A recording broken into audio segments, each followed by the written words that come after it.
ही जी जेवढे प्रश्न तू विचारले होते ते मी सांगितले. आता राहिला म्हणलं शेवटचा एक प्रश्न. तू विचारलं होतं की कुणाचा कोण आहे, सर कुठून आला, तर म्हणलं मी कुणाचा कोण आहे हे तू आता ऐक म्हणले. आता सांगतो तुला.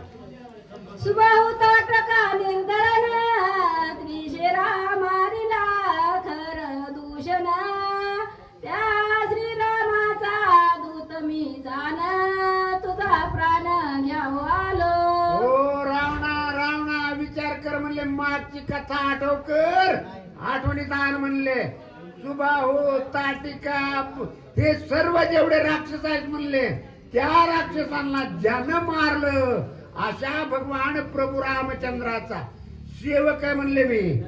आणि मी कशा करता आलो हे जर विचारती तर तुझ्या प्राणाचा घात करण्याकरता मी या ठिकाणी आलोय. अशा प्रकारे हनुमंतरायाने रावणाला उत्तर द्यायला सुरुवात केली. 14 सहस्रार शोभन वधूनी घेतले जनस्थान त्या श्रीरामाचा दूत मी जाण तुझा प्राण घ्यावा हो, आलो. आणि 14,000 राक्षसांचा प्राण घेऊन त्या ठिकाणचं ऋषींचं जे जनस्थान होतं त्या जनस्थानाचं संरक्षण केलं त्या कोणी प्रभू रामचंद्रानी.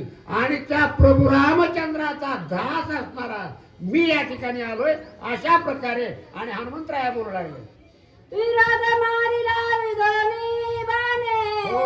मारीच कपटी मारिला जेने हो. त्या श्रीरामाचा भक्त मी जाणे तुझा प्राण घ्यावा आलो. आणि एवढंच नाही म्हणले. विराध राक्षस जो होता तो दंडकारण्यामध्ये विराधाचा सुद्धा एका बाणानं वध केला. आणि त्या रामाचा मी दास आहे म्हणले. आणि तुझा प्राण घेण्यासाठी मला या ठिकाणी रामानं पाठवलंय. अशा प्रकारे बोलू लागले. कोंदळधारिया दशा गुरु सूर्यवंशी श्रीरामचंद्र त्याचा दूत मी वानरू तुझा हो हो ऐक म्हणले सारू. रावणा. कोण कोदंडधारी असणारा जो माझा गुरु आहे असा प्रभू रामचंद्र. कोण सूर्यवंशाच्या कुळामध्ये ज्यानं अवतार घेतला अशा प्रभू रामचंद्राचा मी दास आहे. आणि तुझा प्राण घेण्यासाठी या ठिकाणी आलो. दंडधारिया परमगुरु काम क्रोध वधीर गोविरू हो. त्याचा दूत मी वानरू तुझा सारू करू आला. कृत्य करणाऱ्याचा वध करण्याकरता परम पावन अशा प्रकारचा आणि पूर्ण सज्ज असणारा असा माझा गुरु प्रभू रामचंद्र. आणि त्या प्रभू रामचंद्राचा दास मी तुझा प्राण घेण्याकरता या ठिकाणी आलो. मनसी वदावया रावण तुझं कायची रे अंगवन हो. माझे बाळ साधारण नाही प्रमाण रण मारा. हो. आणि जर तुझ्या मनामध्ये शंका असेल रावणा माझ्यासारख्या बलाढ्य राजाचा वध करण्याला तुझी काय अवकात आहे असं जर तुला शंका असेल तुझ्या मनामध्ये तर माझी ताकद माझी अंगवण माझे शौर्य हे ओळखण्याचा प्रयत्न कर म्हणले. तू ओळखू शकत नाही. माझी अंगवण काय आहे हे तुला मी नंतर सांगेन म्हणले. लागता बहुबळाचा पैठ मेरू मांदार होती पीठ रावण दशमुख कीट लंका त्रिकुट ते किती. हो. अरे एवढंच नाही रावणा. मी जर मनामध्ये ठरवलं तर माझ्या गुरुच्या ताकदीनं माझ्या गुरुच्या आशीर्वादानं माझ्या पायाचा स्पर्श बी जरी झाला तरी त्या समुद्रात त्या पर्वताचं पीठ होतंय. मग म्हणले हे त्रिकुट लंकेचं त्रिकुट आणि हा रावण चिलट हे माझ्या समोर किती आहे म्हणले. अशा प्रकारे हनुमंतराया बोलू लागले. दशमुखाची आहारी शिरेचे दिनान खागरी हो. देवी पतंग अंगरीवरी तैशी परी राक्षसा. ए रावणा ऐक म्हणले.